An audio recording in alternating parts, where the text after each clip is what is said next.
বিকেলের হালকা ক্ষুধা, বাচ্চার টিফিন, অতিথি আপ্যায়নে কিংবা মনের খুশিতে একটা টেস্টি কিছু বানাতে চাইছেন? তাহলে আজকের এই স্পেশাল রেসিপিটি আপনার জন্য।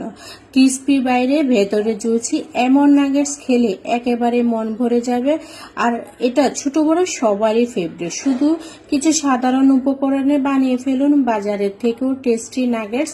এখানে মুরগির বুকের মাংসটা নিয়ে নিয়েছি, তারপর পেঁয়াজকে 4 ফালি করে নিয়েছি, আর কাঁচা মরিচ নিয়ে নিয়েছি 5-6টা, তারপরে পাউরুটি স্লাইস নিয়ে নিয়েছি 4 পিস।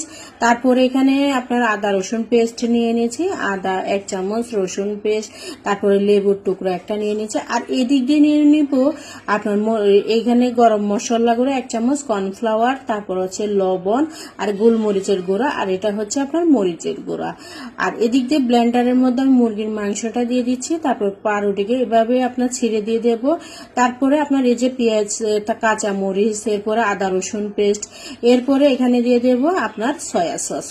আপনি সয়া সসটা 1 থেকে 2 চামচ দিলে হবে। আর অবশ্যই লবণটা, সয়া সস যেহেতু দিয়েছেন লবণটা অবশ্যই পরিমাণ করে দিবেন, না হলে লবণটা কিন্তু বেশি হয়ে যাবে, কারণ অলরেডি সয়া সসে কিন্তু লবণ থাকে। তারপরে আমি সকল মশলাগুলো দিয়ে দিলাম। এরপরে এখানে লেবুটা এভাবে চিপড়িয়ে দিয়ে দেবো। এখন এখানে দিয়ে দেবো 1 চামচ আমি টমেটো সস। আপনারা চাইলে টমেটো সসটা আরো বাড়িয়ে কমিয়ে নিতে পারবেন। তারপরে একটা ডিম এভাবে দিয়ে দেবো। ডিমটা চাইলে আপনার দুটো দিতে পারবেন। তারপরে এই যে হয়ে গেল একেবারে মসৃণ একটা ডো। এটাকে আপনি তেল দিয়ে একটা রুটি আকারে বেলে ছুরি দিয়েও কেটে আপনি শেপটা দিতে পারেন। তবে এটাকে আমি আপনার হাত দিয়ে শেপটা দিব, এবং হাতের মধ্যে ভালো করে তেলটা লাগিয়ে নেবেন।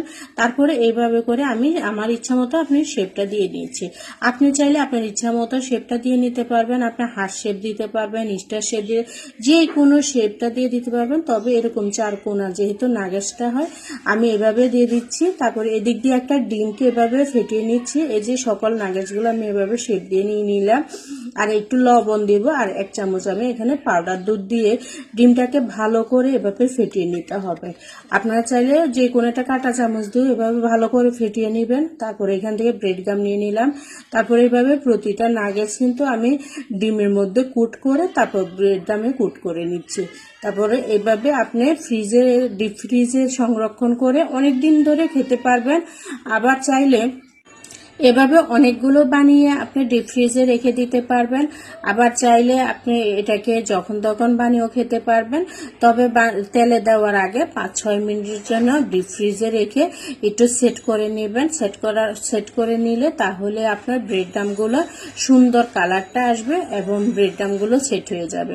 দেখুন এভাবে মিডিয়াম আছে, কিন্তু তেলটা যখন মিডিয়াম আপনার আছে আপনার রেখে তারপরে এই নাগেটসগুলো ভাজতে হবে, তাহলে হবে আপনার ক্রিস্পি। না হলে উপর দিয়ে আপনার পুরো হয়ে যাবে, ভিতরে আপনার কাঁচা থেকে যাবে। তাই একটু ধৈর্য ধরে আস্তে আস্তে নাগেটসগুলোকে এভাবে ভেজে নেবেন।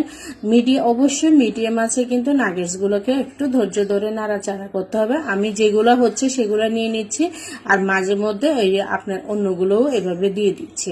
এই যে হয়ে গেল আমার প্রতিটা নাগেটস, এভাবে আমি তুলে নিলাম। উফ, এই গন্ধ যেন মন ভরে যাচ্ছে।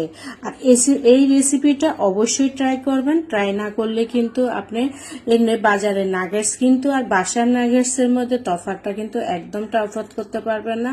আর দেখুন কি সুন্দর ক্রিস্পি হয়েছে, আর এটা দেখুন ভিতরে কি জুসি জুসি, আর এটা খেতে কিন্তু অনেক মজা। আর যদি আমার ভিডিওটি ভালো লেগে থাকে লাইক কমেন্ট শেয়ার করুন।